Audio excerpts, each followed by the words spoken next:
Bismillahirrahmanirrahim. Assalamualaikum warahmatullahi wabarakatuh.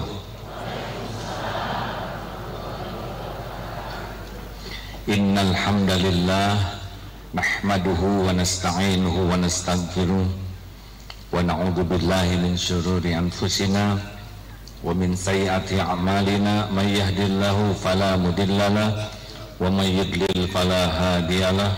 Allahumma shalli ala sayyidina Muhammad wa ala alihi wa ashabihi ajma'in. Allahumma iftah lana hikmataka ya Rabb wansur alaina rahmataka ya dzal jalali wal ikram. Allahumma a'inna ala dzikrika wa syukrika wa husni ibadatik. Allahumma nawwir qulubana bi nuri hidayatik kama nawwatal ardu bi nuri syamsik abadan abada birahmatika ya arhamar rahimin. Ya arhamar rahimin irhamna ya karim. Berkahi majelis ini ya Allah, lindungi dari niat yang salah, lindungi dari ilmu yang salah, lindungi dari amal yang salah. Terimalah majelis ini ya karim. Taqabbal minna ya arhamar rahimin, innaka antas samiul alim. Amin ya Allah ya rabbal alamin. Apa kabar? Terakhir saya kesini nggak muat, sampai di jalan-jalan rupanya kapok. Jadi pikirannya sama, wah takut nggak kebagian tempat, mending nggak datang. Syariatnya lainnya hujan deras ya, jadi banyak yang berpikir jangan-jangan AA-nya nggak datang. Ya sudah, memang takdirnya ini yang hadir. Alhamdulillah. Baik, kita kaji kembali nomor 191 yang sebelumnya ya. Biasa kita ulangi satu. Kita perhatikan pasal 191 pada halaman 140. Bismillahirrahmanirrahim. Tahaqqaq bi'awsafika yamudduka bi'awsafihi, tahaqqaq bidzalika yamudduka bi'azzi, tahaqqaq bi'ajzi zalika yamudduka biqudratihi, tahaqqaq bidu'fika yamudduka bihaulihi wa quwwatihi. Buktikan dan sungguh-sungguh sifat-sifat kekuranganmu, niscaya Allah membantu engkau dengan sifat-sifatnya, kesempurnaannya. Akuilah kehinaanmu, niscaya Allah menolong padamu dengan kemuliaannya. Akuilah kekuranganmu, niscaya Allah menolong kepadamu dengan kekuasaannya. Akuilah kelemahanmu, niscaya Allah menolong padamu dengan kekuatannya. Jadi yang paling Allah sukai dari kita, Allah tuh suka sekali kalau kita itu memposisikan sebagaimana semestinya seorang hamba kepada Tuhannya. Kepada diri kita memposisikan benar sebagai hamba Allah, dan kepada Allah benar-benar di hati kita tuh Tuhan kita tuh memang Allah. Nah, kalau posisi ini tepat, maka Allah sangat suka kepada kita karena memang demikian semestinya. Nah, di antara ciri hamba itu adalah lemah. Kita harus mengakui kelemahan kita di hadapan Allah. Kita ini la haula wala quwwata illa billah. Kalau kita merasa lemah, tidak ada daya di hadapan Allah, dan yakin Allah yang maha kuat, nanti Allah nolong kita dengan kekuatannya. Kita mengakui kita tidak punya apa-apa, kita diselimuti segala kekurangan, dan Allah yang punya segala-galanya, nanti Allah cukupi. Masih ingat hamba itu dhaif, lemah, dan Allah yang maha kuasa. Kita itu fakir, tidak punya apa-apa, dan Allah yang memiliki segala-galanya. Kita ini jahil, bodoh, tidak tahu apapun tanpa petunjuk Allah, dan Allah yang maha tahu segala-galanya. Nah, kalau kita berhasil memposisikan dulu, ya Allah saya tidak punya apa-apa, kecuali segalanya hanya milikmu. Allah cukupi itu, karena kita sudah berhasil menempatkan diri ngepas. Kita memang tidak punya apa-apa dan segala-galanya milik Allah. Turunlah nanti pertolongan Allah Subhanahu wa ta'ala. Nah, biasanya kita ini petantang petenteng, merasa hebat, merasa tahu, merasa pintar, merasa punya, merasa bisa. Jadi ke Allahnya tuh kurang nih, seperti sekarang pilpres sekarang. Kampanye ya tidak dilarang kampanye, memang episodenya begitu. Tapi jarang tuh, hanya ada satu tuh yang saya lihat viralnya itu ngajak ke Allah tuh. Tenang aja katanya, sudah ditetapkan Allah siapa yang jadi presiden. Ini salah seorang cawapres berkata begini, padahal usia beliau masih belia, tapi keyakinannya kuat. Ya, saya tidak nyebut siapa-siapa, tapi saya senang baca, oh ini bagus ya. Tidak pilihlah saya, tidak, tapi justru dekati saja Allah, karena Allah yang menentukan segala-galanya. Harusnya setiap capres cawapres mengatakan hal yang sama. Negeri ini milik Allah, tidak ada yang bisa memajukan negeri ini tanpa pertolongan Allah. Maka dalam pilpres ini, ayo rakyat Indonesia dekati Allah, perbaiki ibadahnya, perbaiki akhlaknya, perbanyak doa. Kalaupun mau ikhtiar yang baik, fastabiqul khairat. Allah yang menentukan segala-galanya. Harusnya begitu, kalau memang yakin Allah yang menentukan segala-galanya. Nah, kita suka jarang nyebut Allah. Tenanglah, saya bisa, ini mah gampang, saya udah pernah bisa menyelesaikan ini saya udah pengalaman yang kayak gini. Oh, ini saya tahu, ini saya punya teman-teman yang bisa ngurus. Terus aja selain Allah yang diandalkan itu, maka jauh dari pertolongan Allah. Tenanglah, nanti mertua saya yang akan, nah udah dibikin aja mertuanya enek, selesai. Ibu juga, alhamdulillah penghasilan suami saya lebih dari cukup. Suami saya karirnya bagus. Suami, cek, didatangkan malaikat maut, selesai itu suami. Oh iya, atau dikasih oleh Allah sakit apa, selesai itu kemampuannya. Berapa banyak suami yang asalnya perkasa jadi tidak berdaya apa-apa, betul? Berapa banyak yang asalnya cerdas lalu tidak ingat apa-apa. Mudah sekali bagi Allah. Makanya jangan suka ngandelin selain Allah, karena selain Allah itu lemah kecuali dikuatkan oleh Allah, jahil kecuali dibimbing oleh Allah, fakir kecuali dititipi oleh Allah. Ini harus selalu ada pada diri kita, hadirin, kalau ingin dicintai Allah. Jangan petentang petenteng. Baik, bahasan kita kali ini adalah nomor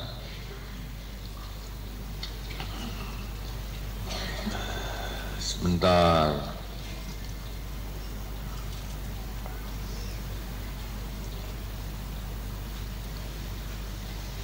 Saya milih-milih ya.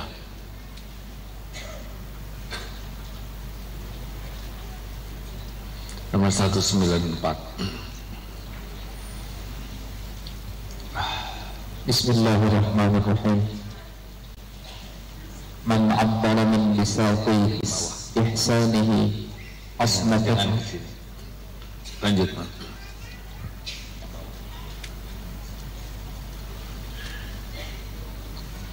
Man 'abbala min bisaqi ihsanihi asnatathu isaa'atu. Wa man 'abbala min bisaqi ihsanillahi ilaihi lam yasmut idza asa'a. Siapa yang mengejar karena memandang kebaikan dirinya, maka ia akan diam jika ia berbuat salah atau dosa. Dan siapa yang mengajar dengan pengertian kebaikan Allah baginya padanya, maka ia tidak akan diambil ia berbuat salah atau dosa. Barang siapa yang mengajar karena merasa dirinya sudah baik, giliran dia tergelincir, dia jadi macet, tidak mau lagi bicara karena merasa bahwa baik itu dari dirinya. Nah, seharusnya kalau kita mau berbuat baik, kita harus sadar bahwa kita berbuat baik itu dengan pertolongan Allah. Jadi kalau suatu saat kita tergelincir, walaupun tidak ingin tergelincir, kita tetap harus semangat untuk menyampaikan hal yang baik.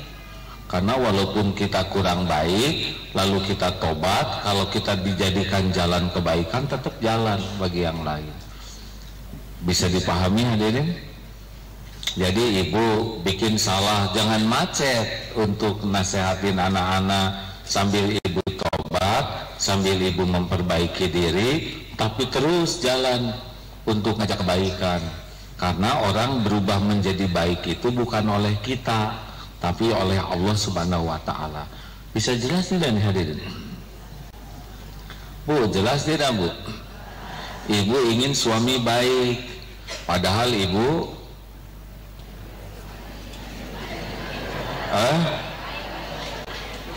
baik.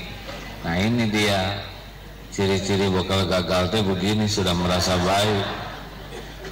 Mana coba orang yang sudah baik, acungkan tangan. Ibu-ibu acungkan tangan yang tidak punya dosa, yang dosanya sedikit. Acungkan tangan yang dosanya sedang. Ada yang acung? Acungkan tangan yang merasa banyak dosa. Tuh, makanya jangan merasa baik, merasa sedang berusaha memperbaiki diri. Jelas ya Bu? Kalau kita sudah merasa baik, biasanya susah menjadi lebih baik. Tapi kalau merasa berusaha sedang berbuat baik, nah kita namanya juga berusaha. Ini ada tulisan dari Imam Ibnu Qayyim, saya bacakan ya. Kalau tadi pagi dengar di radio, sudah saya baca nih. Masya Allah, ini bagus untuk jadi bahan renungan. Sahabatku, terkadang kita terjangkit penyakit sombong, ujub, takabur. Ingat nasihat Imam Ibnu Qayyim, semoga Allah merahmati beliau. Jika Allah mudahkan bagimu sholat malam, maka janganlah memandang remeh orang-orang yang tidur. Kita tahajud, lihat suami tidur, tidur. Padahal suami sudah bekerja seharian untuk menafkahi kita. Boleh jadi oleh Allah dibuat tidur karena akan jadi tenaga supaya besok bisa berbuat lagi menafkahi keluarga. Atau mungkin tidur itu dalam keadaan zikir sebelum tidurnya, maka sepanjang tidur dicatatkan berzikir. Jangan nganggap remeh, tapi itu tanggal saya nggak tahajud. Mungkin beliau pada waktu bangun tidak tahajud menyesal. Duh ya Allah, ampun, kenapa saya ketiduran, astagfirullah. Nyesalnya orang tidak tahajud itu bisa lebih baik daripada yang tahajud kemudian merasa suci. Apa artinya sebuah amal yang jadi sombong? Orang berdosa terus tobat lebih bagus daripada orang taat terus sombong. Karena tobat itu disukai Allah, innallaha yuhibbut tawabin wa yuhibbul mutatahhirin. Tapi orang jadi sombong, la yadkhulul jannah man kana fi qalbihi mithqalu dzarratin min kibr. Tidak masuk surga orang yang di hatinya ada sombong walau sebesar zarah. Jadi sebetulnya dengan bisa taat ini tuh harus banyak minta tolong ke Allah, karena peluang sombongnya ada. Ya kayak kita ke masjid begini, ke pengajian, itu peluang sombongnya besar. Itu ya di tetangga saya itu, mereka tuh jalan pengajian, sombong. Dia sudah saya ajak tapi nggak mau, dasar tertutup hati. Tahu dari mana? Siapa tahu nggak pengajian karena ada sesuatu yang lebih wajib, nolong ibunya yang sakit, tidak bisa meninggalkan anaknya yang tidak sehat, atau ada kegiatan amal yang kita tidak tahu, tapi ternyata beliau disukai oleh Allah. Saya lagi baca ini. Jadi jangan suka meremehkan. Maaf hadirin. Jadi jangan suka menganggap remeh orang lain karena kita bisa beramal. Masih ingat yang bapak dengan anak ke masjid? Bapak dengan anak mau itikaf, datang 2:30 ke masjid. Di masjid orang-orang lagi pada tidur. Pak, lihat tuh Pak, orang-orang pada tidur di penghujung malam begini. Bagaimana menurut bapak? Ya menurut bapak bagusan mereka tidur daripada kamu bangun ngomongin orang. Jelas? Sekarang ke masjid tahajud tapi ngomongin orang. Sedangkan yang tidur kan nggak ngomongin orang, udah tidur. Jika Allah memudahkan bagimu melaksanakan puasa, jangan memandang orang-orang yang tidak berpuasa dengan tatapan menghinakan. Hati-hati nih yang suka Senin Kemis, pas kumpul dengan teman dia jajan. Nggak ingat Mbak hari apa ini? Ingat hari Senin. Emang kenapa? Ya Senin itu apa? Senin itu sesudah Ahad. Iya apa? Dasar sombong. Orang tidak saum Senin Kemis, siapa tahu saum Daud. Orang tidak saum Senin Kemis, siapa tahu sedang mengobati dari sakitnya. Orang tidak saum Senin Kemis, boleh jadi dia punya tugas berat yang harus menguras tenaganya. Saum Senin Kemis kan sunnah. Sunnah walaupun sangat disukai, tetapi tidak harus membuat kita jadi sombong. Mungkin dia tidak saum perutnya, tapi matanya saum dari yang haram. Mungkin telinganya saum, mungkin mulutnya saum dari perkataan buruk. Lah kita saum perutnya, hatinya tidak saum dari kesombongan.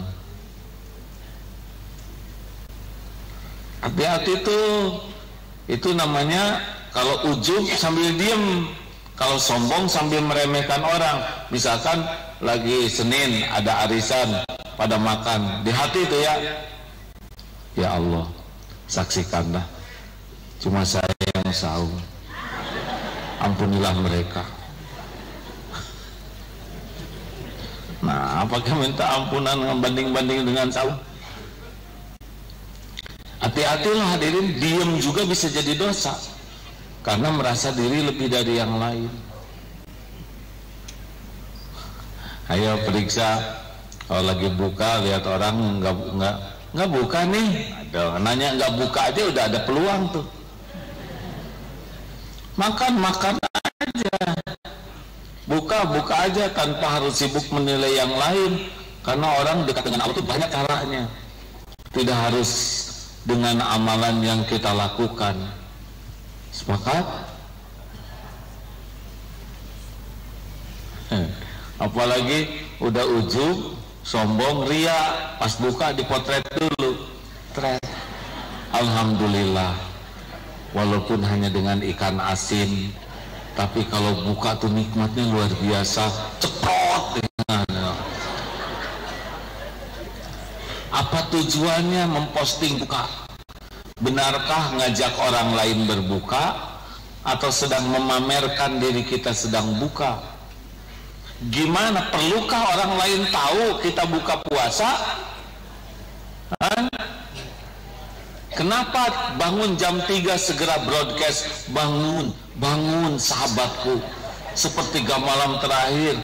Bukan tidak boleh, tapi tanya ke hati, benarkah membangunkan orang lain atau sedang pamer kita sudah bangun duluan?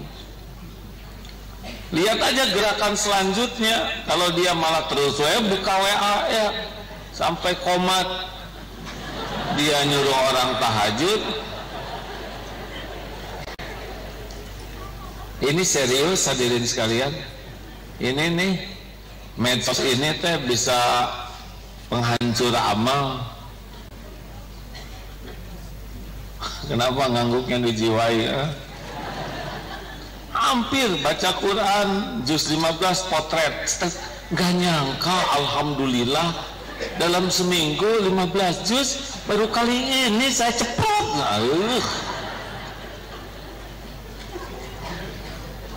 Kenapa Ustaz? Menjiwai sekali. Terus saja ingin orang lain tahu amal kita. Tidak bisakah kita rahasiaan? Tujuannya apa? Supaya ngajak orang lain. Benarkah ngajak orang lain? Atau pengen cari kedudukan di hati orang? Ingin diakui, saya ini amalannya banyak, saya ini ahli tahajud, ahli saum, ahli Quran. Terus mau apa? Kalau Allah tidak nerima amalan kita, tidak ada nilainya tuh, walaupun diketahui oleh semua orang. Halo, ibu-ibu, ada yang pernah ngamalin begitu? Tidak harus sedunia tahu dengan amalan kita. Makanya di medsos saya nggak jarang motret diri sendiri. Ya, udah malu atau udah tahu itu medsos saya. Paling dipotretin orang. Bila engkau memudahkan untuk berjuang di jalan Allah, jangan memandang remeh orang-orang yang tidak berjuang menurut pandanganmu. Kayak kemarin musim 212 ya. Oh, ada yang kenapa tidak pergi, tidak berjuang, tidak ngebela agama? Jangan begitu. Kalau semuanya pergi penuh Jakarta ya. Segitu aja udah penuh. Betul tidak? Memangnya harus pergi ke sana semua? Enggak harus. Ada yang harus ngurus ibunya, harus jaga toko, ada yang harus sekolah belajar, ada yang harus ngantor. Jangan karena kita merasa berangkat, merasa paling mujahid tulen. Dan di sana juga potret terus.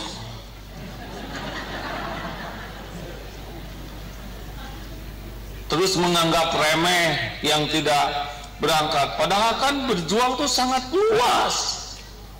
Dan tidak harus di 212 semua. Tidak semua juga orang Islam sependapat dengan 212. Tidak berarti itu buruk. Orang punya sudut pandang, punya ilmu masing-masing, benar? Jadi kalau kita merasa berjuang di satu sisi, ya jangan meremehkan yang berjuang di sisi yang lain. Untuk membela agama tuh diantaranya seperti membawa keranda itu, makin banyak yang bantu makin bagus, betul? Kalau sendirian medang nggak mungkin. Dan Islam itu besar, luas, dan umat Islam itu sangat banyak dengan berbagai keilmuan, karakter, kebiasaan, dengan berbagai sudut pandang luas. Jadi di dalam mencintai agama itu sangat luas. Jangan jadi ngeborong sorga sendiri hanya karena merasa diri sudah berjuang. Ini penting. Boleh jadi yang nggak berangkat lebih mulia di sisi Allah karena sangat ingin tapi tidak bisa, dan berbuat dengan yang lebih banyak, mungkin mendoakan, mungkin nyumbang pakai uang, mungkin ngebekelin pakai roti, tapi itu di sisi Allah lebih tinggi karena nggak pakai ujub, nggak pakai takabur. Jelas nih mak? Mak, jangan centil. Ya kan, jangan centil, ya kan? Apa salah saya nyebut jangan centil? Masa harus centil? Kan lebih jelek lagi kan? Sedekah. Kalau Allah melapangkan bagimu rezeki, Allah ngasih rezeki banyak, bisa sedekah. Jangan pakai merasa lebih dari yang lain, karena rezeki itu Allah yang ngebagi. Ini dikasih segitu, Allah yang nakar semuanya. Dan semuanya ujian, dan semuanya harus dipertanggungjawabkan. Yang mobilnya bagus, kalau lihat ada mobil sederhana jangan ini mah amal-amalan. Loh, emang mobil butut karena amalnya butut? Jangan, itu mobil bagus tuh cuman kaleng hadirin, kaleng, kaca, plastik. Yang punyanya sesuai dengan amalnya, bukan sesuai dengan kalengnya. Betul? Penjahat juga mobilnya ada yang bagus-bagus, rumahnya megah-megah, hartanya banyak yang melimpah. Karena dunia ini nggak ada harganya, makanya dibagikan siapapun, kasih aja dunia ini, karena nggak ada nilainya di sisi Allah. Yang bernilai itu kalau menjemput dunianya pakai takwa, dan kalau sudah dapat dunianya makin bertakwa, baru dia makin mulia. Jangan suka meremehkan orang karena dunianya, mukenanya jelek. Ini jelek gitu ya mukena, tapi khusyuk. Daripada mukanya bagus pakai rumbe-rumbe, pakai manik-manik, tapi sholatnya kayak merak gitu. Allahu Akbar, kan makin error hadirin. Nggak ada lah yang kayak gitu. Emang ada yang gitu? Nggak ada kan Bu? Saya juga pernah lihat tuh ada mukena yang bagus, tapi gimana makanya sholatnya ya Allah. Nggak ada lah. Enak jadi lelaki mah simpel Pak ya, nggak usah pakai mukena tuh. Nggak kebayang saya kalau harus pakai mukena. Bu, jangan ngebeda-bedain orang karena topeng dunia ya. Gini, dengerin ya, kalau kita kagum sama orang kaya, maka kita berkecenderungan meremehkan orang yang tidak kaya, karena kita menganggap kekayaan itu sebagai tanda kemuliaan. Jangan, asal tahu aja orang tuh sama semuanya. Dah gitu aja. Lahir nggak punya apa-apa, mati nggak bawa apa-apa selain amal. Dunia ya di sini aja, giliran ngaku-ngaku. Jakarta teh udah lama di sini dari dulu, yang ngaku-ngaku giliran. Itu rumah saya, cep mati ganti oleh anaknya. Ini rumah saya, terus giliran dibeli oleh ini rumah saya, tetap aja di sana. Oh, istana negara, Belanda jauh-jauh, meninggal habis. Istana tetap di sana. Datang Jepang, maut ganti. Presiden 1, 2 giliran, istana tetap di sana, benar? Ngaku-ngaku giliran. Makanya rileks aja, jangan kagum lihat orang kaya, orang berpangkat, punya jabatan, kedudukan, orang terkenal duniawi. Jangan kagum, biasa aja. Jangan juga meremehkan. Kayak apa loh, itu punya Allah. Iya emang punya Allah ya, tapi nggak usah diomongin.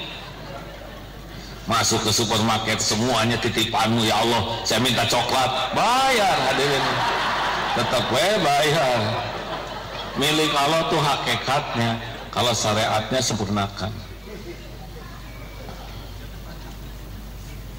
Tapi ini ada yang dititipin rezeki bisa ngebangun masjid, ini alhamdulillah kita senang. Senangnya apa? Karena bisa dipakai ketakwaan, benar?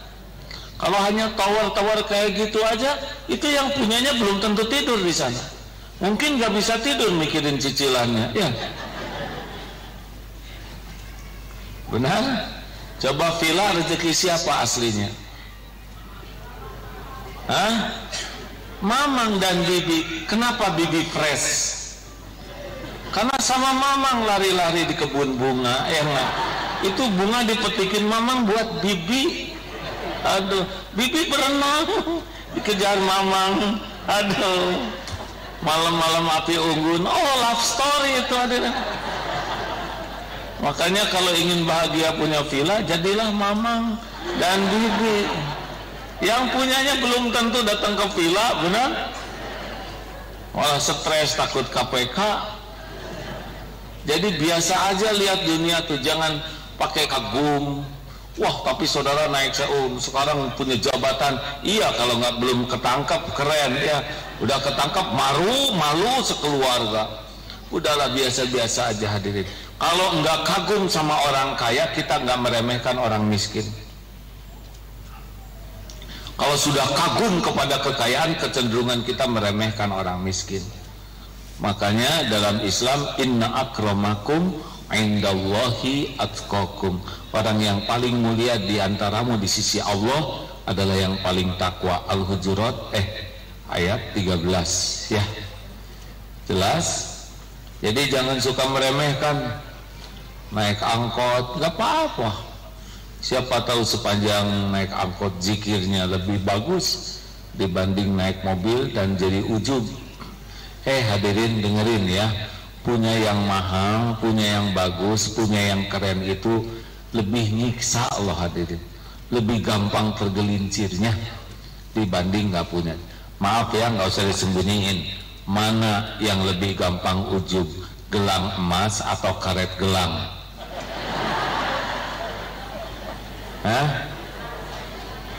Kalau punya gelang bagus kan suka getarannya itu beda gitu ya. Boleh nggak saya bertanya? Dari karet gelang mah aman. Udah nggak usah disembunyiin. Asli loh, siapa yang stres ke sini? Yang pakai selop baru, mahal, bagus, stres, takut ada yang ngambil. Datang ke sini sendal kiri dua-duanya, tenang.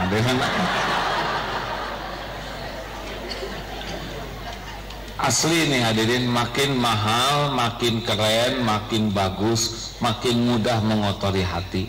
Bukan tidak boleh punya yang bagus, yang jangan itu adalah hati jadi kotor gara-gara topeng dunia ini. Setuju?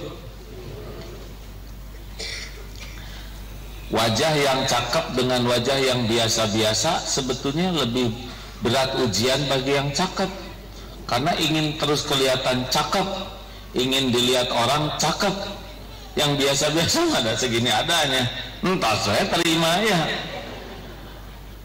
Ada yang takut tua, takut keriput, biasanya yang cakep.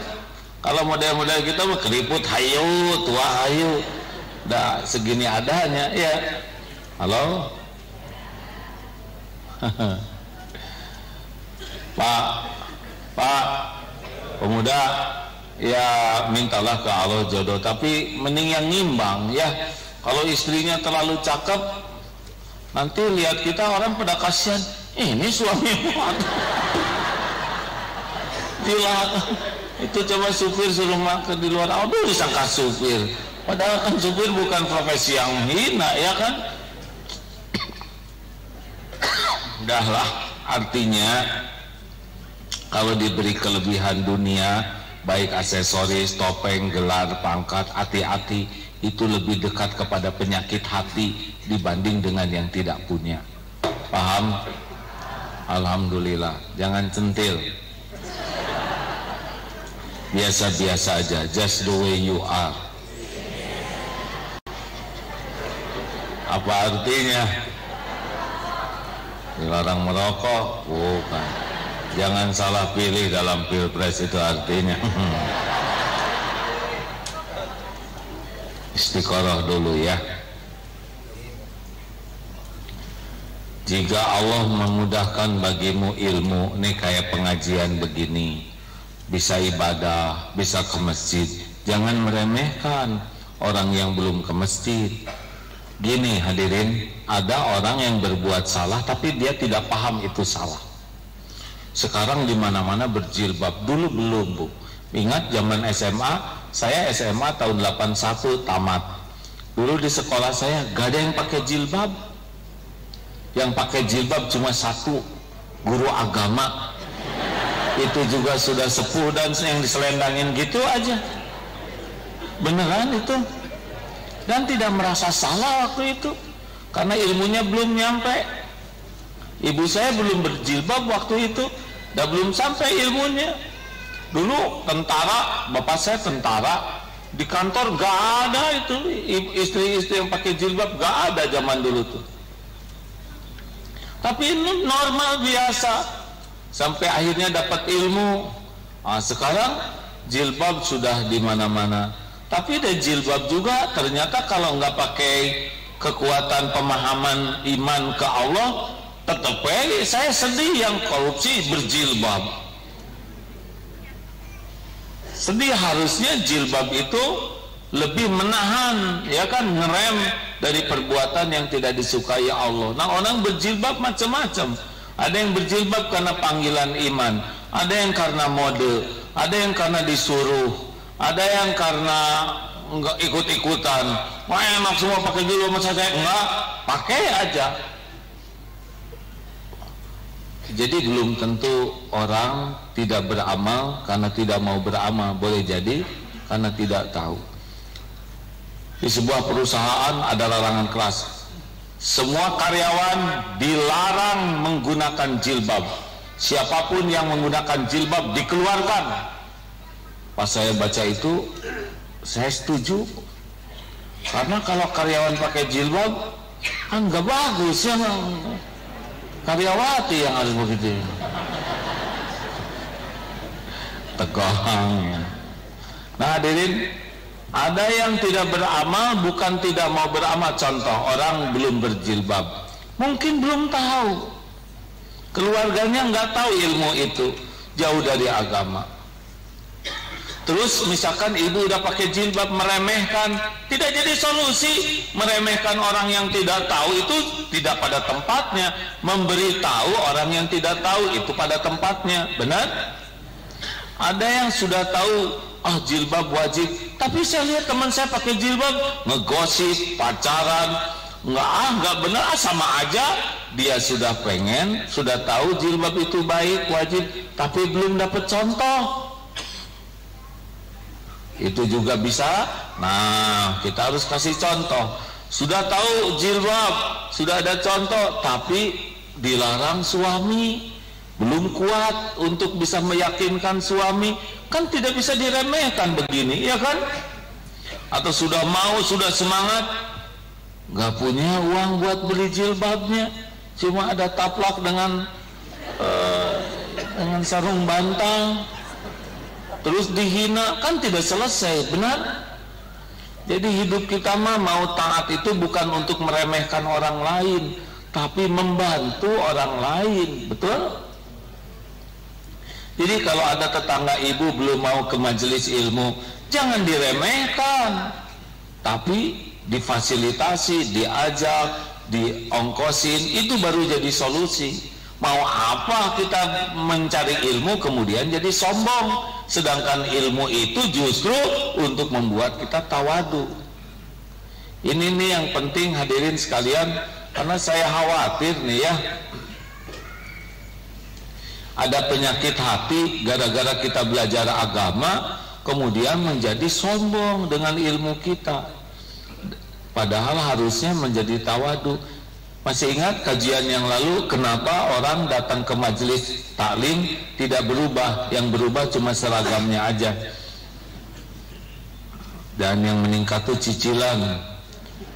Kenapa? Satu, memang ke majelis taklimnya salah niat. Dari awal memang bukan ingin jadi dekat dengan Allah. Ada yang ke majelis taklim tuh karena tren. Di sana yuk pengajian keren loh, di sana pengajiannya. Ada juga di rumah bosan, capek, banyak kerjaan, mending ke majelis taklim. Ada yang ke sini memang mau ketemu teman-teman aja, ngobrol. Ada yang mau pamer tas, pamer kerudung baru. Jadi ke majelis taklim itu belum tentu semuanya ingin dekat dengan Allah. Yang kedua, kenapa orang tahu agama tapi akhlaknya susah? Karena dia ilusi ilmu. Jadi dia merasa sudah berbuat dengan tahu. Dia merasa sabar dengan belajar ilmu sabar. Padahal beda antara tahu, paham, dan bisa. Kita kajian ilmu sabar, jadi langsung merasa sabar. Beda, hadirin. Sabar itu dilatih. Paham itu hanya sampai di otak, tapi beramal itu dengan riyadah dan mujahadah. Nah, sayangnya sebagian yang belajar agama tuh seakan-akan udah langsung mengamalkan nih, hanya dengan tahu. Padahal beda antara tahu dengan bisa. Tahu kuda? Jawab.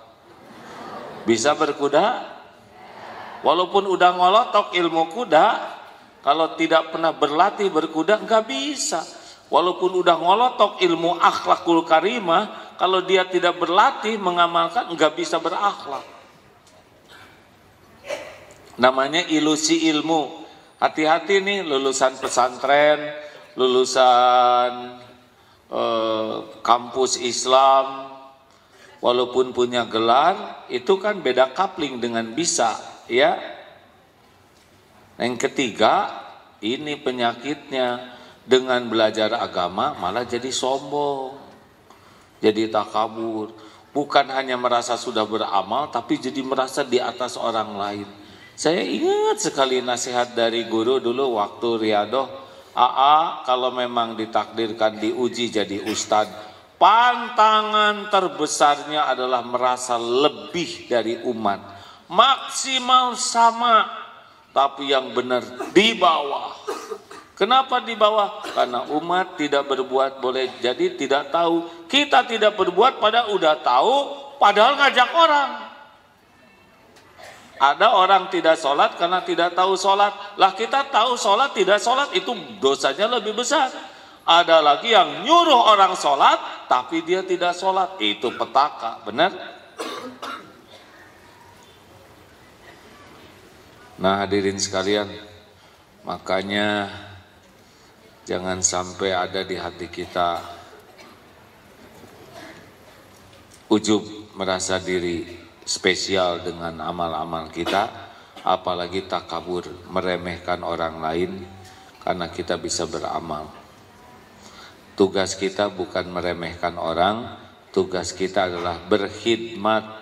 Kalau orang tidak tahu, kita bantu jadi tahu. Kalau orang lupa, kita bantu supaya ingat. Kalau orang lalai, kita bantu supaya semangat. Kalau orang hilaf, kita bantu supaya bisa tobat. Kalau orang terjerumus, kita bantu supaya bisa bangkit kembali. Tugas kita mah bukan menghakimi orang, tapi berkhidmat, membantu orang supaya lebih baik. Insya Allah, mudah-mudahan selamatlah kita dari ujub kalau posisi kita adalah posisi untuk berkhidmat. Sekianlah hadirin sekalian. Cukup. Kepada yang baru datang, demikianlah.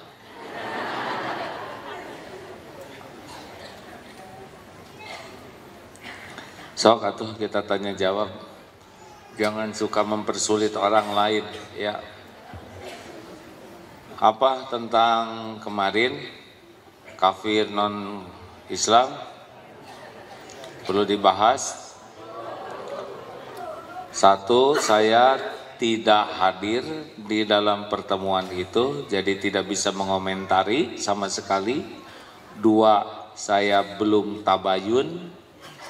Jadi AA tidak bisa mengomentari sesuatu yang tidak tahu dan belum tabayun. Jelas? Jadi saya tidak mengomentari munas. Cuma saya bisa berbaik sangka bahwa kalau para ulama berkumpul, kalau ulama takut ke Allah itu pasti berkumpulnya insya Allah ingin kebaikan. Jadi gitu, ulama berkumpul mau nyari apa lagi selain nyari kebaikan, mestinya begitu.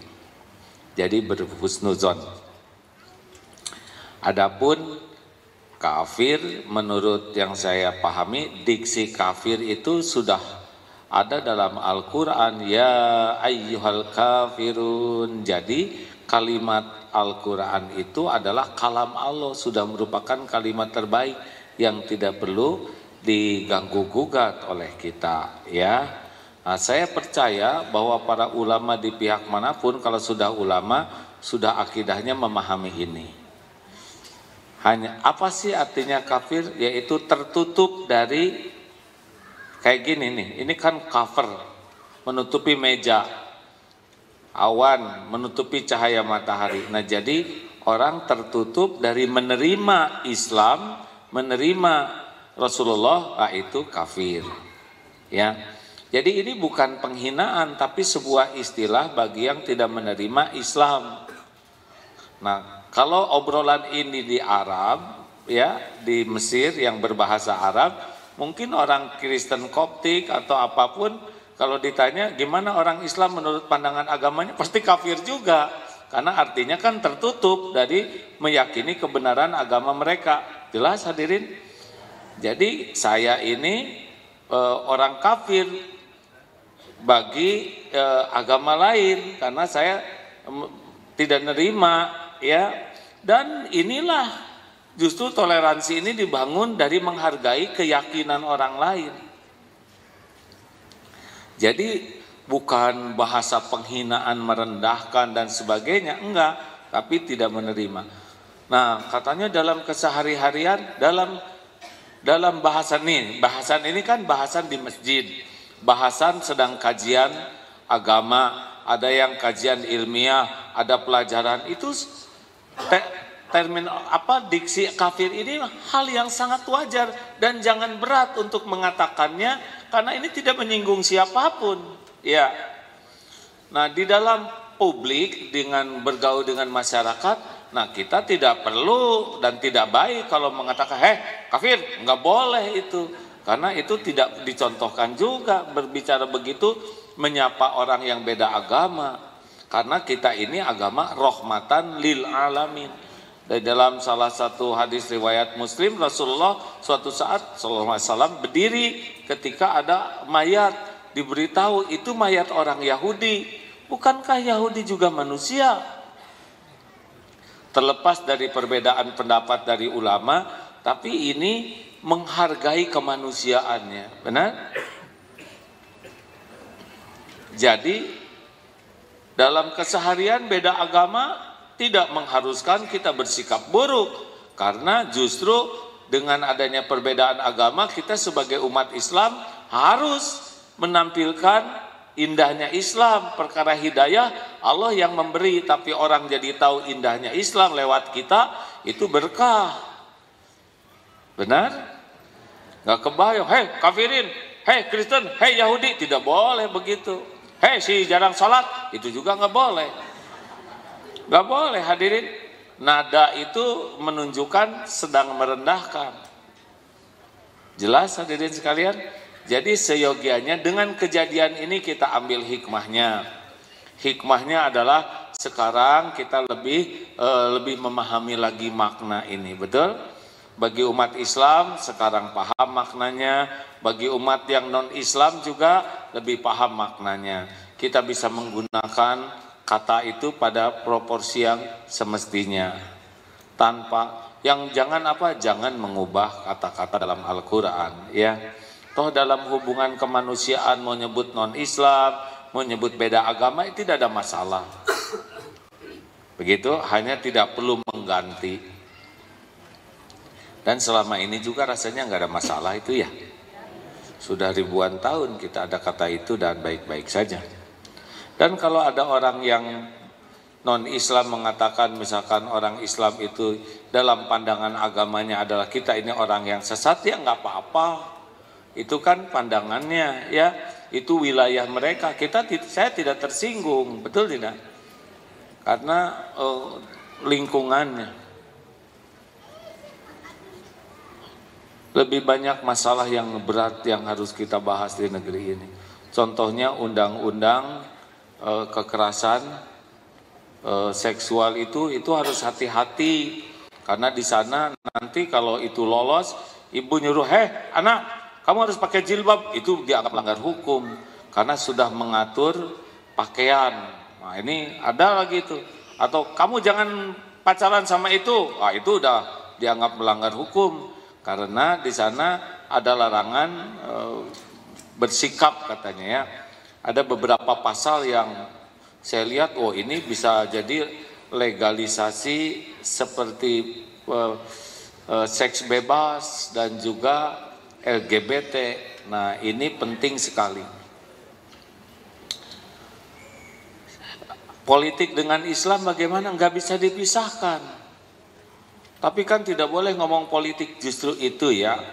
Saya tuh juga gimana, saya tuh pengen ngomong politik tapi suka bikin resah, padahal tapi saya paksakan politik. Alhamdulillah. Masa nggak boleh ngomong politik? Politik. Alhamdulillah, saya sudah ngomong barusan. Lega hati saya. Tidak mungkin Islam dipisahkan dari politik. Tapi di masjid jangan ngomong politik. Loh kalau gitu kapan belajarnya, benar? Yang jangan itu justru untuk kepentingan politik praktis. Misalkan karena musim ini pada ke masjid, di masjid nyumbang ini, nyumbang karpet, nanti giliran nggak kepilih, karpet diambil lagi. Nah itu politis. Tapi kalau mengajak kita bertanggung jawab untuk negeri ini, mengajak berpolitik dengan jujur, mengajak berpolitik dengan akhlak yang baik, niat yang baik, malah harus, benar? Nanti misalkan di dewan itu kan undang-undang digodok di sana. Nah kalau orang-orang Islam tidak paham politik, lalu yang ada di dewan nanti tidak paham Islam, pasti di undang-undangnya juga tidak akan bisa mengakomodir umat Islam. Karena memang mereka tidak paham, ya kan? Jadi salah kita sendiri kalau nanti kita kena getahnya akibat kita buta politik. Yang jangan itu adalah justru akhlak yang tidak baik dalam berpolitik. Ya kan? Halo? Ya begitu aja. Ada pertanyaan silahkan. Silakan yang mau bertanya.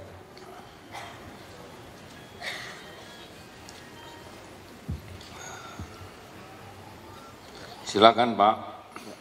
Assalamualaikum warahmatullahi wabarakatuh. Waalaikumsalam warahmatullahi wabarakatuh. Nama saya Diki Iswanto AA mengajarkan tentang sholat, terutama mengenai TBM, tepat waktu, berjamaah Di masjid. Alhamdulillah untuk sehari-hari saya coba mulai terapkan sholat di masjid itu dari subuh, zuhur, dan asar.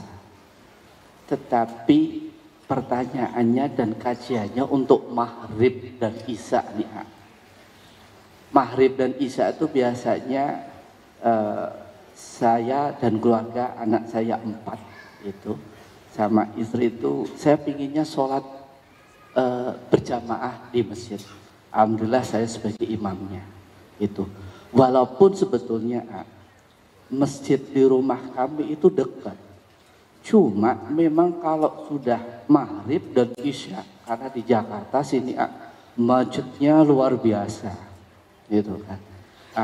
Akhirnya juga anak-anak juga ada kegiatan yang lain, kadang les, kadang sekolah baru selesai dan sebagainya.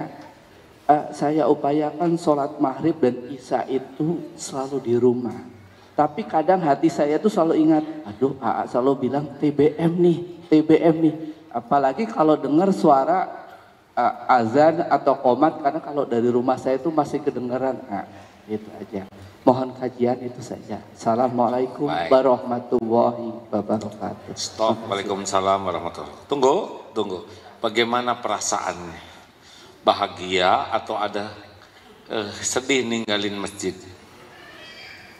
Ada keinginan itu satu sisi ke masjid, tapi kadang satu sisi keinginan berjamaah sama anak-anak sama istri. Bagus. Karena selepas itu juga kadang kita sedikit dari saya mengaji di sini, ya kan, saya berikan istilah masih rahman rohani ke anak-anak. Dan di kita istilahnya ada juga habis itu RKA, rapat keluarga, jadi bahas apapun yang berlaku kegiatan di sekolah, kegiatan sehari-hari berteman, dan kegiatan lagi anak-anak itu kan sekarang juga udah banyak terima. Saran saya sih dibawa tuh keluarga ke masjid ya. Insya Allah. Rapatnya sambil jalan, sambil ngobrol. Agak jauh dikit pakai mobil, ngumpul di mobil ngobrol ya. Iya insya Allah. Ya udah gitu. Ya, terima kasih. Maaf ya, malah saya senang karena kalau di Bandung saya dengan masjid ya nempel di pesantren. Tapi kalau tinggal di Jakarta ke masjid harus pakai kendaraan. Justru saya suka karena dengan anak-anak di mobil itu bisa ngobrol, bisa ngasih ilmu. Sengaja kadang pulangnya juga diputerin agak jauh supaya ngobrolnya lebih lama karena nggak pernah kemana-mana, ada di mobil ya kan. Untuk curhat, tukar pikiran gitu. Bagus, kalau itu terlalu dekat muter aja Ya. Insya Allah. Terima kasih ya.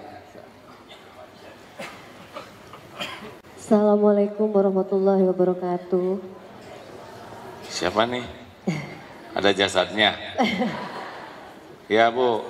Ya, nama saya Bella. Saya cuma mau tanya mengenai perbedaan agama tadi. Jadi menurut AA, apa yang harus dilakukan kalau seseorang yang sudah menikah dengan suaminya itu sudah mu'alaf awalnya. Pada saat perkawinan beberapa 2 tahun setengah itu si suami sudah balik ke agamanya. Dan apakah menurut AA memang harus bercerai atau memang kita harus istiqomah dulu untuk bisa diberikan mungkin hidayah. Tapi ya kalau misalnya untuk doa itu pasti doanya hampir setiap hari dan dimanapun itu kita pasti minta hidayah sama Allah untuk dikembalikan ke Muslim. Tapi sejauh ini sampai hampir 8 tahun saya masih bingung itu ini karena kan di dalam saya pernah dengar di dalam agama Islam yang satu keluarga yang berbeda agama apalagi suami istri itu maaf mungkin bilang ya zina, tetap zina dan memang dilarang. Nah, ini saya bingungnya apa yang harus dilakukan gitu. Karena selama beberapa tahun perkawinan kita tidak pernah ada ribut sama sekali. Beliau itu baik dan ya dia mungkin berpikir menurut dia untuk perbedaan agama nggak masalah. Tapi buat saya pribadi lama-lama batin seperti menolak gitu. Itu harus gimana Pak? Baik. Assalamualaikum warahmatullahi wabarakatuh. Waalaikumsalam warahmatullahi wabarakatuh. Setiap keluarga punya ujian masing-masing. Dan yang kita cari dalam hidup ini, kalau mau bahagia, pasti bahagia itu ada pada keridhaan Allah. Hidup di dunia mampir sebentar saja, pasti banyak ujiannya, dan kita jalani ujian ini jawabannya adalah apa yang membuat Allah ridho, gitu.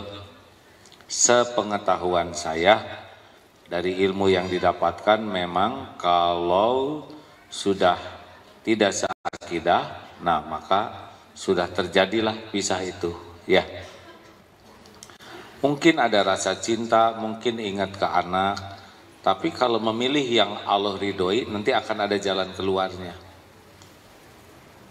Kebahagiaan itu milik Allah, ketenangan itu milik Allah, keselamatan itu milik Allah.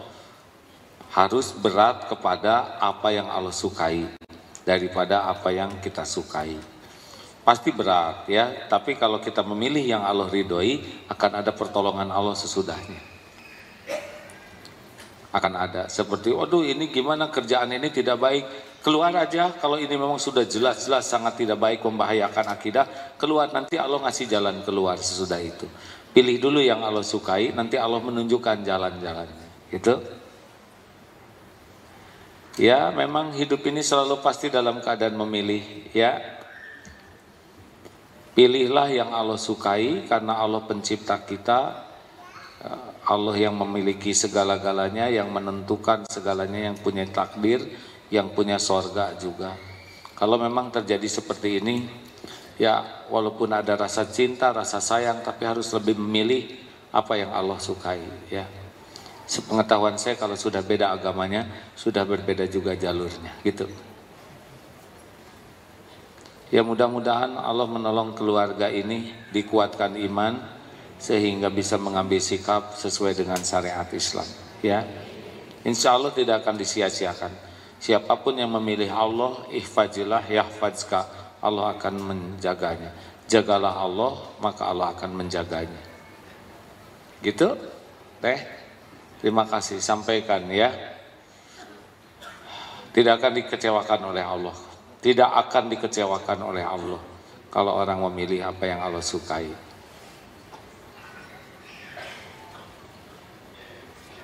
Ya, lanjut. Cukup? Kalau tidak ada lagi pertanyaan ya sudah.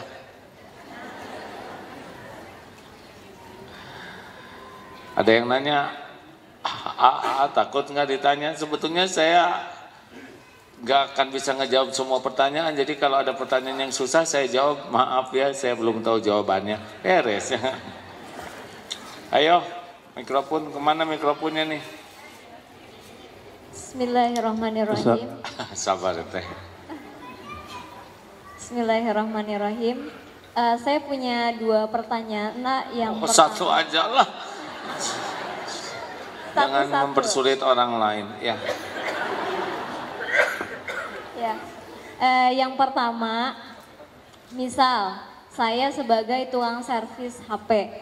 Nah, kemudian ada orang yang ingin menservis HP-nya kepada saya. Nah, ketika HP-nya sudah selesai saya servis, HP itu saya tahan. Kenapa? Karena dia belum bayar servisan HP-nya. Nah, apakah yang saya lakukan itu baik atau tidak? Loh, kesepakatannya gimana?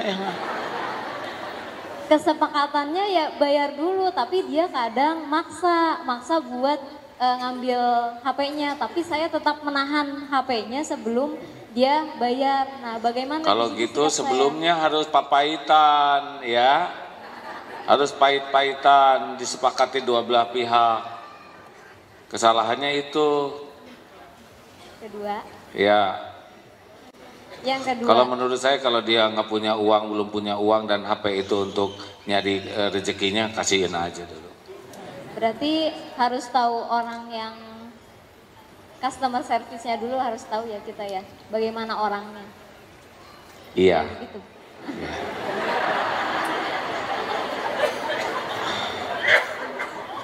Jadi ke servis HP segala hadirin lah. Kemudian yang kedua, kemarin beberapa saat yang lalu saya pernah baca kalau misalnya kita menghutangi orang itu sama saja kita membantu orang itu hidupnya gitu. Nah, kalau misalnya saya dihutangi orang tapi saya tidak mau menagih hutang orang itu sampai bertahun-tahun lamanya, apakah di situ ada dosa? Apakah di situ saya membiarkan dia? Tunggu dulu, yang hutang siapa ini? Yang hutang saya dihutangi orang. Saya dihutangi orang. Orang berhutang kepada saya. Nah gitu. Saya jadi bingung. Kita yang diutangin, kita mau nagih. Jadi yang hutang teh siapa? Ya udah ulang lagi. Orang berhutang ke ini. Kepada saya.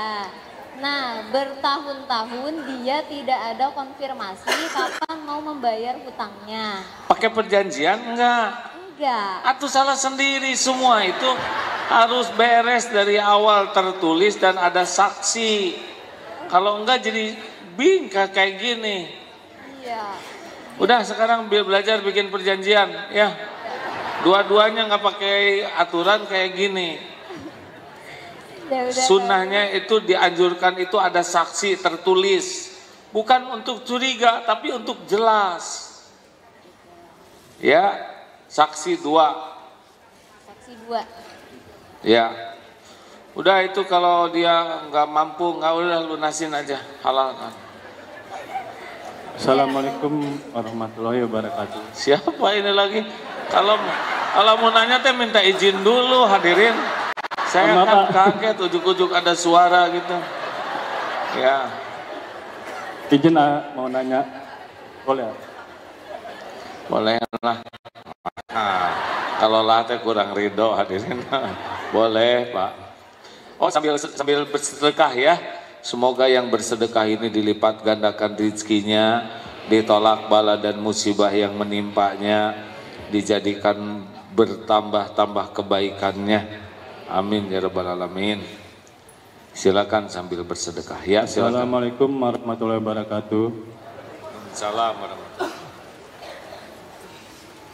Silakan Pak. Kalau nggak salah saya pernah baca di buku doa ada doa dari Nabi supaya kita terhindar dari hutang. Yang saya tanya, apakah ada doa atau amalan dari Nabi atau dari ulama untuk menagih hutang supaya orang yang hutang sama kita segera melunasi hutangnya? Terus apakah boleh begini? kita tanpa tahu dia, kita sedekah atas nama dia, kita doakan supaya rezekinya lancar, biar cepat bayar hutangnya, biar lunas. Mohon penjelasannya, terima kasih banyak. Assalamualaikum warahmatullahi wabarakatuh. Ya pokoknya, waalaikumsalam warahmatullahi wabarakatuh. Jangan doa jelek kepada orang yang nggak bisa bayar hutang, nanti makin nggak dibayar. Doa yang baik agar dia mampu, kita beri kelonggaran kalau belum bisa, kita motivasi, kita jaga kehormatannya ya. Jangan sampai dia menjadi sempit hidupnya, karena tidak semua orang tidak bayar hutang tuh karena tidak mau. Ada yang mau tapi belum ada jalannya. Kita pelajari kenapa dia tidak bisa bayar hutang ya. Kalau memang sudah tidak mampu sama sekali dan dia sangat menderita dengan utangnya, udah halalkan aja. Apakah ada doanya supaya ya, doa, untuk menagih utang? Doa nagih utang. Saya ada nggak Ustaz, tahu nggak doa nagih utang? Kalau doa supaya terhindar dari utang kan ada. Ya saya nanti harus cari dulu doanya karena saya belum nyoba ngamalin ini hadirin. Saya mah kalau ada yang ngutang ya Pak ya udah siap-siap nggak dibayar aja. Daripada saya capek mikirin uang saya yang dipakai orang, lebih baik nyukurin uang yang ada, rezeki yang ada. Toh kalau memang dia udah nggak mampu ya udah, gimana lagi, dia saudara kita ya. Kalau masih tetap ada, kalau dia sudah nggak mampu udah, supaya beban hidupnya ringan, halal. Insya Allah Allah ganti nanti dari yang lain. Gimana Pak? Pengen tetap doa bayar utang aja. Ya kalau gede gimana ya gimana tuh dah, Allah yang ngegerakin. Banyak tobat aja Pak. Kenapa dia yang ngebayar, saya yang tobat? Ya kan menimpanya kepada kita kepahitan, itu diundang oleh dosa kita. Mana tadi itu? Teh. Ya. Ayo tuh mikrofonnya. Itu sebetulnya yang belakang. Tenang. Assalamualaikum warahmatullahi wabarakatuh. Waalaikumsalam. Kenalkan, saya Susi dari Cengkareng, Pak. Ibu Susi. Ya. Pertama kali ke sini ya? 2 kali. 2 kali. Kenapa jauh-jauh dari Cengkareng ke sini? Ya, mau ketemu Bapak. Ke-1. Yang kedua, kita silaturahmi. Ketiga, kita banyak teman. Ya, pertama. So, bukan ya. Mau ketemu AA, mau nyari ilmu gitu. Baik Bu, jauh ya. Dari Cengkareng ke sini Bu? Ya. Jauh enggak? Ya lumayan. Masya lumayan Allah. Jauh. Saya kira gara-gara kemarin penuh luar biasa, jadi rada tegang mau ke sini tuh. Takut nggak kebagian ya. Akhirnya karena semuanya mikir tegang, jadi nggak pada pergi. Silakan Bu. Gini Pak, saya punya. Tadi AA, sekarang Pak Erlangga. Iya. Ya maaf AA. Iya silakan Pak. Maaf grogi. Tenang Bu. Baru pertama kali saya bertanya sama AA. Saya baik-baik aja Bu ya. Ya alhamdulillah Pak. Sok atuh nanya apa cepetan. Ayo Pak, ayo. Ya A, saya begini, maksudnya saya kan dari jauh-jauh, dari Cengkareng. Saya suka ikut pengajian di daerah Menteng. Ya, Sunda Kelapa. Maksudnya kan di rumah juga dekat gitu Pak. Ya, biarin udah. Sok terus jadi gimana Bu?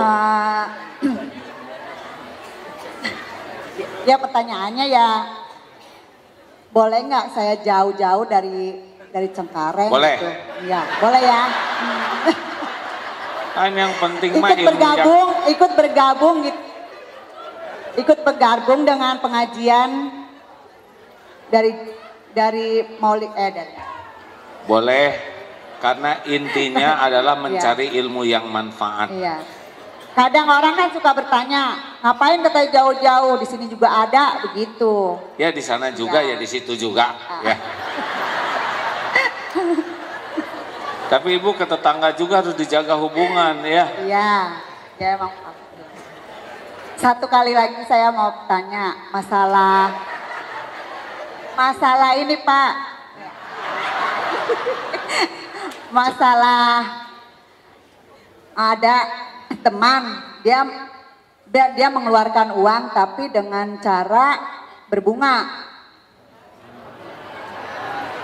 Jangan. Ya. Jangan. Nah. Sudah saya jawab barusan. Iya. Maksudnya dia itu tapi dia bisa mengeluarkan zakat hasilnya tapi dari situ.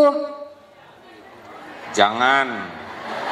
Tapi dia udah ngeluarkan Pak, ngeluarkan zakat. Tapi hasilnya penghasilannya dari uang yang melebihin itu Pak, utang. Jangan ngebungain uang. Tapi bukan saya. Bilangin sama beliau. Aduh, ampun ibu. Jadi janganlah ngerentenin seperti itu, kasih tahu ya. Walaupun dibersihkan tapi itu kan tidak baik ya. Gitu Bu? Iya Pak. Udah ya? Iya. Udah ya? Aman. Terakhir. Assalamualaikum Itu teh seperti ngerentenin itu ya Bu ya? Assalamualaikum warahmatullahi wabarakatuh. Waalaikumsalam warahmatullahi wabarakatuh. Di sini saya ingin menanyakan, saya sebagai tulang punggung keluarga yang pertama, yang kedua, sekarang saya masih bekerja di salah satu perusahaan BUMN yang memang hukumnya itu ada riba, memang menjalankan syariatnya syariat riba. Saya pengen hijrah, tapi di satu sisi saya sebagai tulang punggung keluarga masih harus menafkahi kedua orang tua, anak, dan masih ada tanggungan di perusahaan tersebut. Jalan baiknya seperti apa, Satu. Ya itu aja. Ya baik. Assalamualaikum warahmatullahi wabarakatuh. Waalaikumsalam warahmatullahi wabarakatuh. Satu, belajar lebih lengkap lagi sehingga bulat pengetahuannya ya. Karena kalau ngambil keputusan setengah-setengah nanggung. Jadi kalau udah bulat dan alarmnya hati. Kalau hati sudah galau, gelisah, ragu, maka kuncinya tinggalkan. Yang kedua, kalau nanti sudah bulat, Allah tidak akan menyia-nyiakan ya. Mungkin ada transisi hijrah itu ya. Biasa, ini sunatullah. Itu sebagai pembersihnya. Jalani aja. Harus berbaik sangka. Allah yang menjamin rezeki. Sebetulnya ibu dan anak-anak kita juga sudah ada rezekinya masing-masing. Tinggal kita milih yang mana jalannya. Hidup ini memang harus selalu memilih. Kayak mau pengajian ke sini kan milih, ngaji jangan, ngaji jangan, ngaji jangan. Ya kan? Duduk di sini deket tiang, nyender bukan nyender. Maaf yang nyender ya. Tapi ingat ya, kalau kita mau memilih yang Allah sukai, Allah tidak mungkin menyia-nyiakan. Dalilnya, walladzina jahadu fina lanahdiyannahum subulana. Dan orang yang sungguh-sungguh di jalan Allah, Allah lebih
Cianjur, datang garamnya dari Madura, ikannya dari Jatiluhur, asamnya dari gunung, sayuran, oh ngumpul ayam. Kalau ayam memang tetangga ya. Apalagi sambal, sambal tuh makanan termewah, hanya untuk segini, itu terasinya dari lautan mana, cabenya, ngumpul segini. Semuanya oleh Allah dimudahkan. Coba kalau kita yang harus nyari makanan, gak akan makan. Mau nyari telur dadar aja harus nyari ayam hamil. Gimana ngeceknya? Di USG satu-satu dicolokin apa? Rubet. Alhamdulillah. Nih minum ini. Saya umur 57 tahun lebih. Belum pernah sehari pun Allah lupa ngasih minum ke saya. Dan ini minuman datang tanpa tahu mata airnya di mana, yang mensterilkannya siapa, yang ngatur pH-nya siapa, datang ini. Makanya saya minum. Alhamdulillah. Demi Allah tiap hari makanan juga gitu. Jadi jangan ragu, jangan takut. Cecak makanannya nyamuk. Nyamuk punya sayap, cecak tidak punya sayap. Mana yang lebih hebat? Cecak nyari nyamuk, nyamuk ngedeketin cecak. Sama semuanya. Makanan yang lebih hebat ngedatengin kita. Benar? Coba kalau cecak harus nyari nyamuk, gak makan seumur hidup. Turun dikit, kesedot vacuum cleaner. Ke situ keinjak ya nggak? Masukin nih kejepit. Stres kapan makannya? Tapi diatur.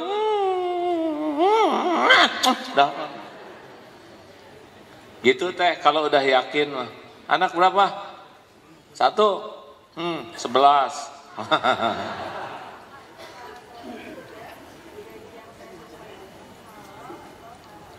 Ke depan aja memikirnya ya. Ulama berbeda pendapat sebetulnya ya, ada perbedaan pendapat ulama, tapi makin tinggi ingin waroknya pasti beda lagi ya. Ini semangat gini saya hadirin. Terima kasih hadirin sekalian. Kapan kita ketemu lagi nih? 19 Maret. Boleh kasih tahu aman gitu ya sama teman-teman yang takut kesini. Assalamualaikum, AA izin bertanya boleh? Ini mah gak ada yang pakai izin-izin gini. Ngacung dulu Bu. Ibu dapat mikrofon dari mana?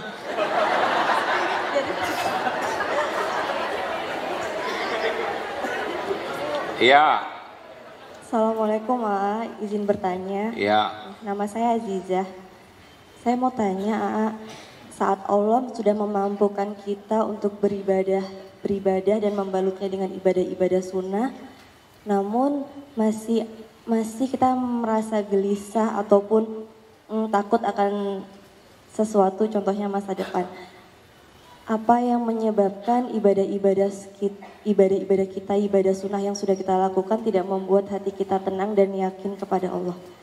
Ilmu. Terima kasih. Ilmu Bu. Ilmu tentang Allahnya masih kurang. Jadi sebetulnya tahapannya sebelum ibadah yang bagus tuh ilmu dulu. Nah ilmu tuh ada 3. 1 ilmu mengenal Allah yang paling utama.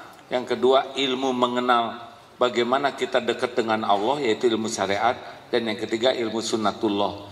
Kalau kita sekarang ibadahnya seperti bagus, sholat, tapi ke Allahnya kurang ilmunya, kurang mantap juga Bu. Jadi bagusnya ibu harus belajar ilmu tauhid.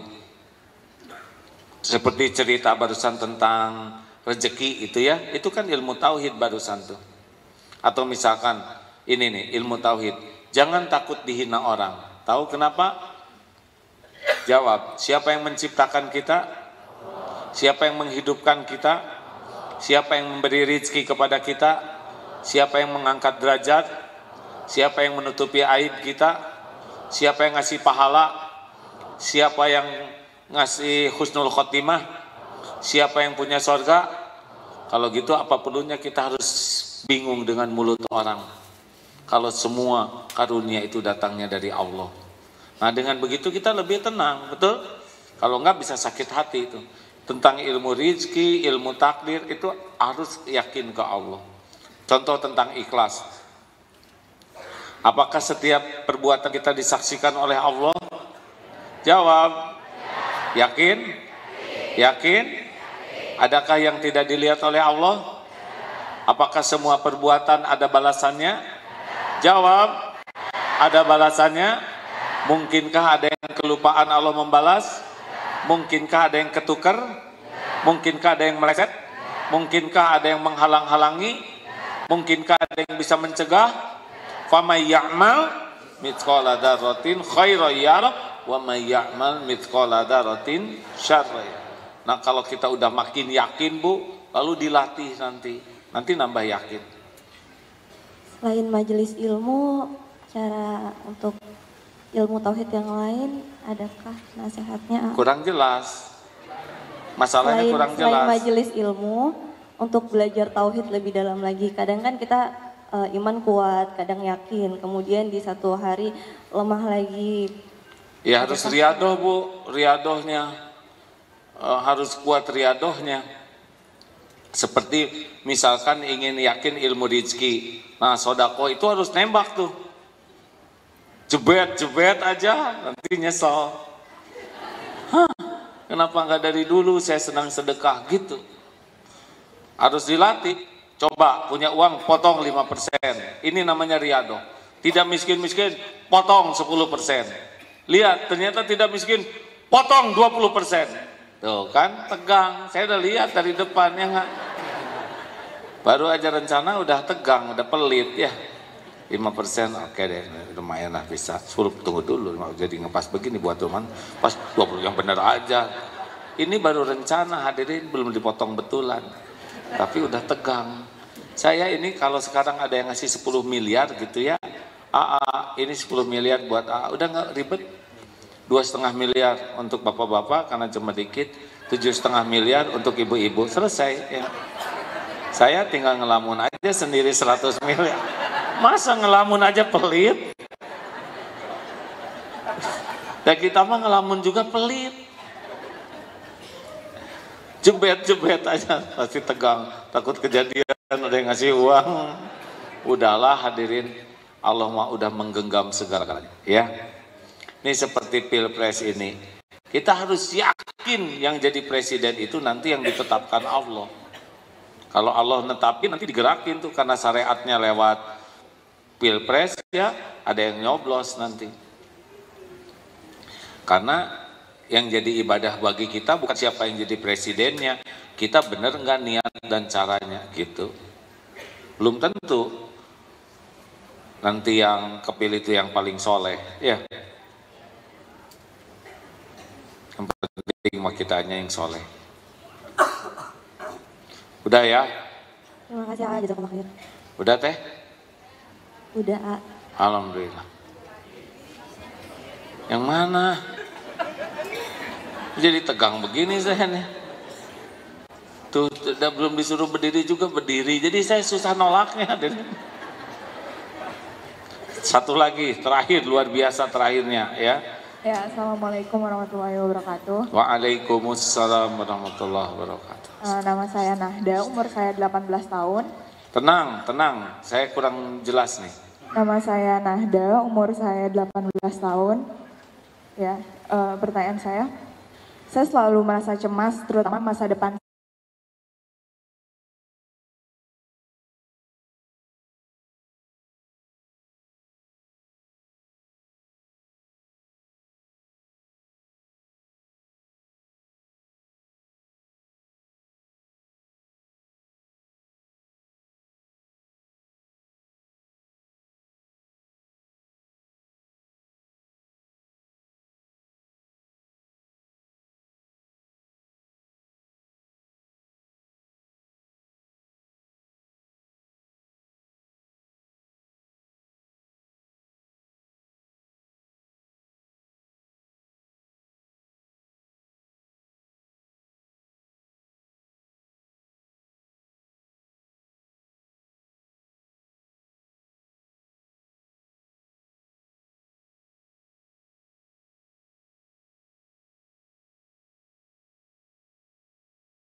siapa? Nggak tahu. Banyak. Nanti ketemu saya tuh sesudah ini ya. Iya baik. Makasih. Semangat. Ya, apa yang kepikir sesudah ada pengajian ini?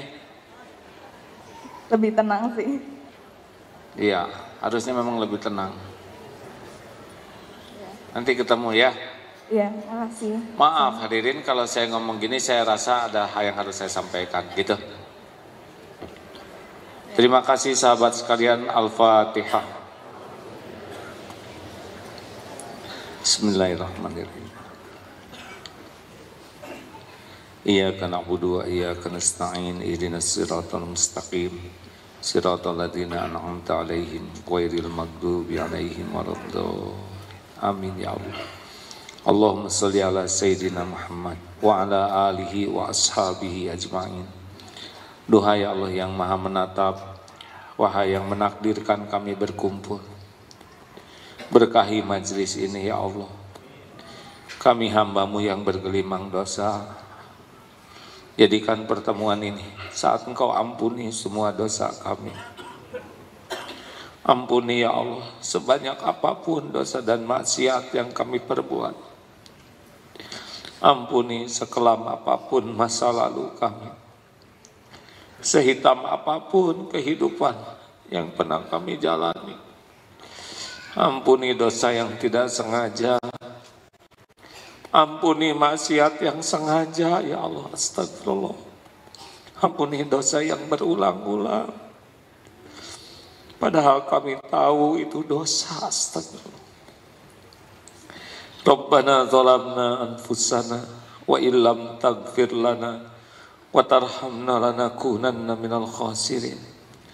Allahumma inna nas'aluka taubatan nasuha wa taubatan qoblal maut wa rahmatan indal maut wa maghfiratan ba'dal maut. Allahumma hawwin alaina fi sakaratil maut. Allahumma inna nas'aluka husnal khatimah wa na'udzubika min su'il khatimah. Allahumma inna nas'aluka ridhaka wal jannah wa na'udzubika min sakhatika wan nar. Ya Allah, jadikan sisa umur ini memiliki iman yang teguh, hati yang yakin padamu. Ya Allah, putuskan harapan kami dari siapapun selain hanya berharap padamu. Jangan pernah ada cinta yang menggebu di hati ini selain cinta padamu. Jangan pernah kami didera rindu yang membara selain rindu padamu. Ya Allah, jadikan umur yang tersisa ini seluruhnya di jalanmu, hanya karenamu ya Allah, hanya untukmu. Allahumma ighfir lana wa li walidina warhamhum kama rabbawna shighara. Ampuni dan sayangi orang tua kami ya Allah. Berkahi sisa umurnya. Jadikan akhir hayatnya husnul khatimah. Lapangkan kubur. Jadikan ahli surga. Ya Allah, karuniakan keluarga yang penuh berkah. Berikan pendamping terbaik yang menantikannya ya Allah. Karuniakan keturunan terbaik bagi yang mengharapkannya. Karuniakan keluarga sakinah, keturunan yang soleh, salehah, hafiz, hafizah, yang istiqomah di jalanmu ya Allah. Allahumma malikal mulk tu'til mulka man tasya wa tanzi'ul mulka mimman tasya wa tu'izzu man tasya wa tudillu man tasya biyadikal khair innaka ala kulli syai'in qadir. Wahai Allah menentu segala-gala, karuniakan kepada kami bangsa yang Engkau berkahi. Persatukan para ulama dan umara ya Allah di jalan yang Engkau ridhoi. Karuniakan pemimpin yang adil ya Allah.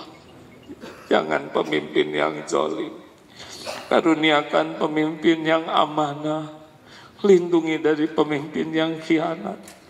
Karuniakan pemimpin yang benar, yang sidik ya Allah. Lindungi dari pemimpin yang munafik. Lindungi kami dari siapapun yang menjauhkan umat ini darimu. Ya Allah, hanya Engkau yang menggenggam setiap takdir. Allahumma ighfir lil mu'minina wal mu'minat wal muslimina wal muslimat al ahya'i minhum wal amwat. Rabbana atina fid dunya hasanah wa fil akhirati hasanah wa qina adzabannar. Subhana rabbika rabbil izzati amma yasifun. Wassalamun alal mursalin walhamdulillahi rabbil alamin. Alhamdulillah Bapak Ibu yang baik. Jangan lupa 5 amalan utama kita, sholat TBM tepat waktu berjamaah di masjid, baca Quran seminimal mungkin 1 juz sehari, perbanyak sholawat, yang keempat banyak istighfar, dan banyaklah bersedekah menolong orang. Mudah-mudahan Allah melapangkan urusan kita. Terima kasih, semoga keluarga besar Palatif yang membangun masjid ini penuh berkah. Subhanakallahumma bihamdik. Asyhadu alla ilaha illa anta astaghfiruka wa atubu ilaik. Assalamualaikum warahmatullahi wabarakatuh. Waalaikumsalam warahmatullahi wabarakatuh. Demikian kebersamaan kita bersama guru kita Kiai Haji Abdullah bin Nastiar dalam kajian Al-Hikam Masjid Al-Latif Pasaraya Blok M. Dan insya Allah kita akan berjumpa kembali pada kajian yang akan datang, yaitu di Masjid Al-Latif selanjutnya. Insya Allah pada Selasa 19 Maret 2019. Demikian